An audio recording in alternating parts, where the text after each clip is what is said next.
चलिए जानते हैं मध्य प्रदेश की 25 बड़ी खबरों को सिर्फ 10 मिनट में। लेकिन उससे पहले वीडियो को लाइक और चैनल को सब्सक्राइब जरूर करें।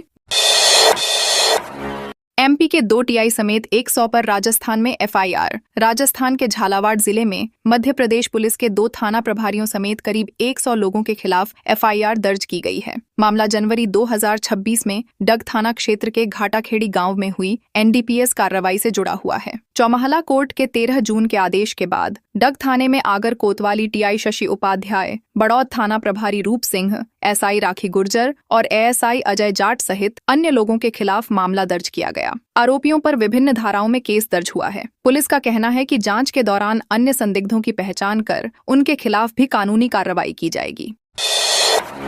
शंकराचार्य बोले, अधिकारियों की नजर में हमारे मंदिर पर्यटन स्थल। द्वारका पीठ के शंकराचार्य स्वामी सदानंद सरस्वती ने मंदिरों के प्रबंधन को लेकर गंभीर सवाल उठाए हैं। उन्होंने कहा कि जिन अधिकारियों को मंदिरों की व्यवस्था सौंपी जाती है वे उन्हें केवल पर्यटन स्थल की तरह देखते हैं, जबकि मंदिर आस्था और संस्कृति के केंद्र हैं। उन्होंने अयोध्या राम मंदिर में चढ़ावे की कथित 200 करोड़ रुपए की गड़बड़ी को बेहद चिंताजनक बताया। शंकराचार्य ने कहा कि ऐसी घटनाएं श्रद्धालुओं की भावनाओं को ठेस पहुंचाती हैं। उन्होंने मंदिरों के बेहतर संचालन और पारदर्शिता के लिए सनातन बोर्ड के गठन की मांग को आवश्यक बताया।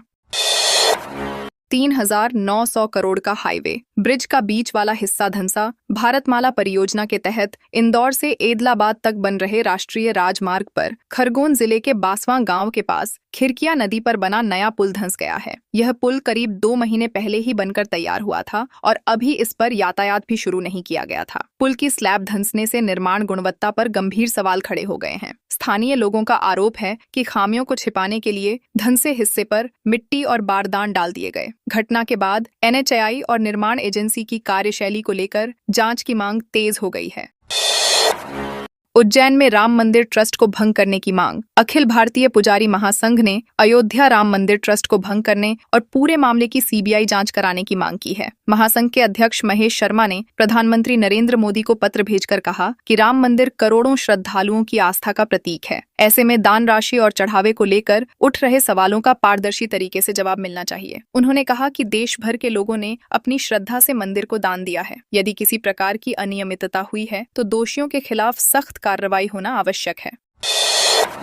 नर्मदापुरम में दुकान से बाहर कब्जा करने वालों को समझाइश। नर्मदापुरम शहर में बढ़ते अतिक्रमण और यातायात अव्यवस्था को देखते हुए प्रशासन ने विशेष अभियान चलाया। यातायात डीएसपी संतोष मिश्रा, कोतवाली टीआई गौरव सिंह बुंदेला और यातायात निरीक्षक सुनीता पटेल ने संयुक्त रूप से प्रमुख बाजार क्षेत्रों का निरीक्षण किया। अधिकारियों ने दुकानदारों को दुकान की सीमा के बाहर सड़क तक सामान नहीं रखने की समझाइश दी। सतरास्ता, इंदिरा चौक और अस्पताल तिराहा जैसे व्यस्त इलाकों में विशेष निगरानी की गई। प्रशासन ने स्पष्ट किया कि यदि समझाइश के बाद भी अतिक्रमण जारी रहा तो आगे सख्त कार्रवाई की जाएगी।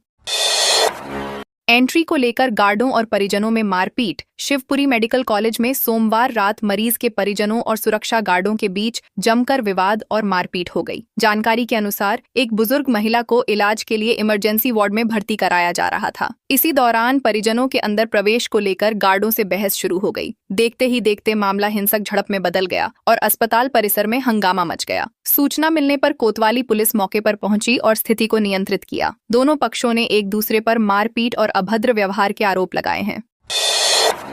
सीहोर में 0.40 इंच बारिश। प्री मानसून जारी। सीहोर जिले में प्री मानसून गतिविधियां लगातार सक्रिय बनी हुई हैं। मंगलवार को जिले के विभिन्न हिस्सों में अच्छी बारिश दर्ज की गई, जिससे लोगों को भीषण गर्मी और उमस से राहत मिली। सीहोर में 0.40 इंच, बुधनी में 0.24 इंच, आष्टा में करीब 0.20 इंच और भेनरुदा में 0.12 इंच बारिश रिकॉर्ड की गई। बारिश के बाद मौसम सुहावना हो गया और तापमान में भी गिरावट दर्ज हुई। मौसम विभाग ने अगले कुछ दिनों तक बारिश, तेज हवाएं और गरज चमक की संभावना जताई है। साथ ही 18 जून तक प्रदेश में मानसून प्रवेश के संकेत भी बताए हैं। एसपी ने 28 अधिकारियों कर्मचारियों का किया ट्रांसफर। रायसेन जिले में कानून व्यवस्था को और अधिक प्रभावी बनाने के लिए पुलिस अधीक्षक आशुतोष गुप्ता ने बड़ा प्रशासनिक फेरबदल किया है। सोमवार देर रात जारी आदेश में 28 पुलिस अधिकारियों और कर्मचारियों के तबादले किए गए। इस बदलाव के तहत सांची, बाड़ी, सलामतपुर, सुल्तानगंज, देवरी और नूरगंज सहित कई महत्वपूर्ण थानों एवं चौकियों के प्रभारी बदले गए हैं। सांची थाना प्रभारी जेपी त्रिपाठी को बाड़ी भेजा गया है, जबकि रामविलोचन शर्मा को सांची की जिम्मेदारी सौंपी गई है। पुलिस विभाग का मानना है कि इससे प्रशासनिक कार्यों में और अधिक गति आएगी। शहडोल में सड़क किनारे खड़े भारी वाहनों से खतरा। शहडोल जिले के सोहागपुर क्षेत्र से गुजरने वाले राष्ट्रीय राजमार्ग 43 पर सड़क किनारे खड़े भारी वाहन लगातार हादसों का कारण बन रहे हैं। स्थानीय लोगों का आरोप है कि पेट्रोल पंप और आसपास के क्षेत्रों में ट्रक, टैंकर तथा अन्य भारी वाहनों की लंबी कतारें लगी रहती हैं। इससे हाईवे की चौड़ाई कम हो जाती है और अन्य वाहन चालकों को निकलने में कठिनाई होती है। रात के समय यह स्थिति और अधिक खतरनाक बन जाती है। नागरिकों ने प्रशासन से अवैध पार्किंग पर रोक लगाने और भारी वाहनों के लिए वैकल्पिक पार्किंग व्यवस्था की मांग की है।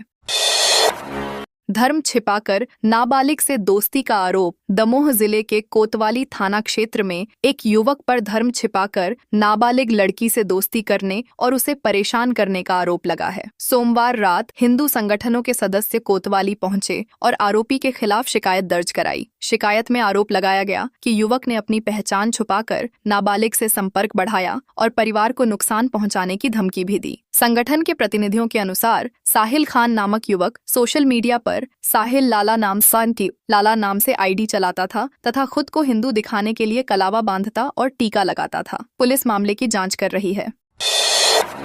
सतना के आशुतोष बने लेफ्टिनेंट। सतना के पूर्वी संतनगर निवासी 24 वर्षीय आशुतोष पांडेय ने भारतीय सेना में लेफ्टिनेंट बनकर जिले का नाम रोशन किया है। उन्होंने संघ लोक सेवा आयोग द्वारा आयोजित सीडीएस परीक्षा पास कर यह उपलब्धि हासिल की। देहरादून स्थित इंडियन मिलिट्री अकादमी में 18 महीने का कठिन प्रशिक्षण पूरा करने के बाद वे सेना में अधिकारी बने हैं। पीपिंग सेरेमनी के दौरान उनके माता पिता ने कंधों पर स्टार लगाकर उन्हें देश सेवा के लिए समर्पित किया। आशुतोष की सफलता से परिवार, मित्रों और पूरे विंध्य क्षेत्र में खुशी का माहौल है तथा लोग उन्हें बधाई दे रहे हैं।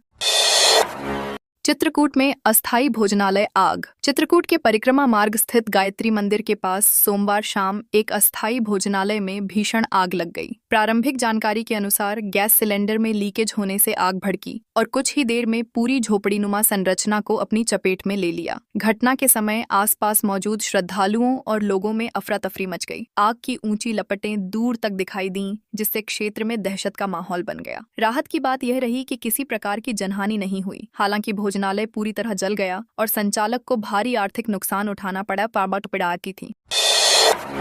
नरसिंहपुर में 12 एकड़ सरकारी जमीन से हटा अतिक्रमण। नरसिंहपुर जिले की गाडरवारा तहसील के ग्राम टेकापार में प्रशासन ने सरकारी जमीन पर हुए अतिक्रमण के खिलाफ बड़ी कार्रवाई की। सोमवार को राजस्व विभाग, पुलिस और प्रशासन की संयुक्त टीम ने लगभग 12 एकड़ शासकीय भूमि को अतिक्रमण मुक्त कराया। नायब तहसीलदार के नेतृत्व में चले इस अभियान में जेसीबी मशीन और कई ट्रैक्टरों का उपयोग किया गया। प्रशासन के अनुसार इस भूमि पर लंबे समय से अवैध कब्जा किया गया था। कार्रवाई के दौरान जमीन पर बने एक कच्चे मकान को भी हटाया गया। अधिकारियों ने भविष्य में भी ऐसे अभियान जारी रखने की बात कही है।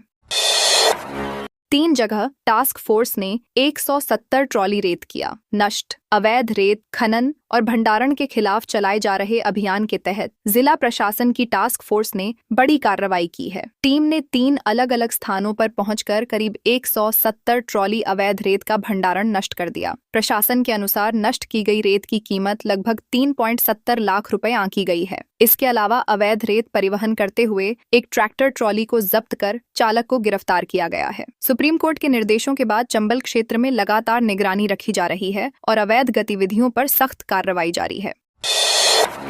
सागर में चोरी कर छिंदवाड़ा में छिपे थे चोर। सागर की सिविल लाइन थाना पुलिस ने घर में हुई चोरी की वारदात का खुलासा करते हुए 2 आरोपियों को गिरफ्तार किया है। पुलिस के अनुसार आरोपी चोरी के बाद छिंदवाड़ा में छिपकर रह रहे थे। तकनीकी साक्ष्यों और लोकेशन ट्रैकिंग के आधार पर पुलिस ने दबिश देकर दोनों को पकड़ा। उनके पास से करीब 4 लाख रुपए मूल्य के सोने चांदी के जेवरात और वारदात में इस्तेमाल की गई बाइक बरामद की गई है। फरियादी विष्णु ठाकुर ने शिकायत दर्ज कराई थी कि परिवार के दशगात्र कार्यक्रम में गाँव जाने के दौरान उनके घर में चोरी हुई थी। पुलिस आगे की पूछताछ कर रही है।